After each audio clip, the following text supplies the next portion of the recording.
Hey guys, I want to share with you one more acrostic book. This one is called African Acrostics, A Word in Edgewise.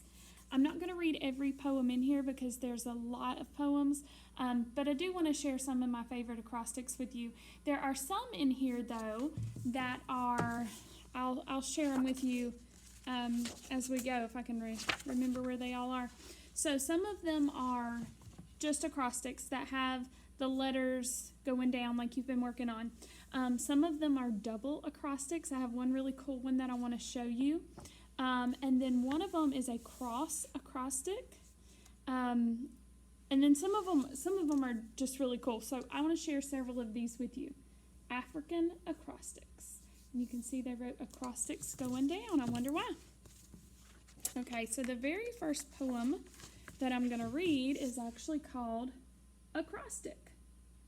And it has a pronunciation key up here so you can pronounce it correctly. I'm going to try to hold it to where you can see the words because that's kind of important. Welcome all poets, both new or well-versed, non-rhymers or rhymers. Come, dive in head first. It's hard to read upside down. Inviting all writers. Now you're just the right age. Explore the acrostic that rides down the page. Get a word you enjoy and would like to define. Write it down vertically and fill in each line. Your name is a very good way to begin. Surprise yourself. Find that poem within. And if you'll notice, this is an acrostic poem about acrostics. If you look down, it spells word in edgeways, which is actually the subtitle of the book. All right, so these are African acrostics, and this first one is called a croc acrostic. Cracker Jack attacker, reptile in my dream, old myth maker, carnivore supreme, open opportunist, dragon eye agleam, inner grinner, lizard wizard, enemy extreme. And you can see going down, it spells crocodile. So they started with the topic, and that one's just your basic acrostic, okay? All right, so this one is a little bit different. It's a basic acrostic, but it doesn't spell their topic. You'll see what I mean. This one is called Moody Guy. Boulders for shoulders, elegant horn, a pointed reminder of the unicorn. Thick leg pillars bruising tawny yellow grass. In huge hide shoes, nobody argues. This is a colossal holdover from Earth's primeval swamp. But even so, I know a rhino when I see one, and this is the time not to. So this one actually spells Beauty and the Beast. And that one was about a rhino. All right, so I'm going to skip a couple. Let's do this one. This one is called Your Majesty, and I bet you can guess why. Lion looks so lazy, watching day life pass, yet searing eyes are stalking shadows in the grass. Inside a mighty golden throat, he stores his nightmare roar that sends his subjects galloping across the sunstruck floor. And you can tell going down there, it spells not lion, but lying, because that's what lions spend the most of their time doing, lying down. Okay, so let's get, this one's a cool one. So this one, anybody know what that is? This one is called Hornbill's Hot Day. So this is a hornbill. Now this one is an acrostic, and it also has a concrete poem. A concrete poem is not something that you have on your remote learning calendar, but it is a poem that makes a certain shape. So this one's pretty cool. I wanted to share this one with you. Marvel at this splendid scarlet wattle bib, underneath my squawker of a bill. I think today is too warm to utter even one word of bird. And if you'll notice, going down, M-U-T-E spells mute because it's too hot, right? And then if you'll notice right here, it says too hot to hoot. Now the cool thing is, if you start from the bottom and you go back up, it says the same thing. Too hot to hoot. You can read it front, forwards, or backwards. Too hot to hoot. Too hot to hoot. So the author here is just kind of playing with words, playing with letters. Okay, I'll read this one. Obviously, about an elephant, right? Eye to eye. Ear sails flap in a breeze. Leather limbs in rhythm, evenly swaying in step, plod slowly over Africa. Huge as a dinosaur, yet a tender soul from such noble mammoth alumni. There is wonder abuzz, staring into eyes so wise. So this author uses a lot of really, really great words. I'm not going to read everything. This one's kind of short, and I think it's a beautiful picture there. Untamed.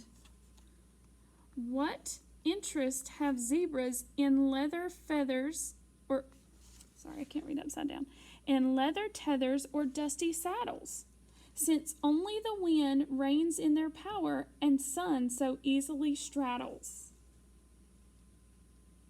And this one spells wild stripes.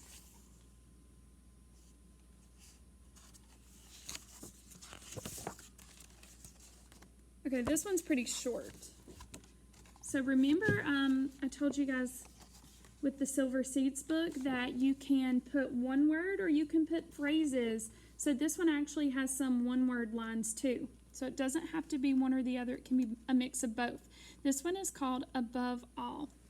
Celebrate these long-standing giraffes, opening up clouds and eavesdropping on the wind. Far removed in airy elegance, nibbling on high, they decorate the sky. And that one spells cloud friends. Giraffes would be friends with the clouds. Okay, so let me show you some of the, let's see if I can find, there's so many good ones. Okay, this one is a double. This one is really, really, really cool.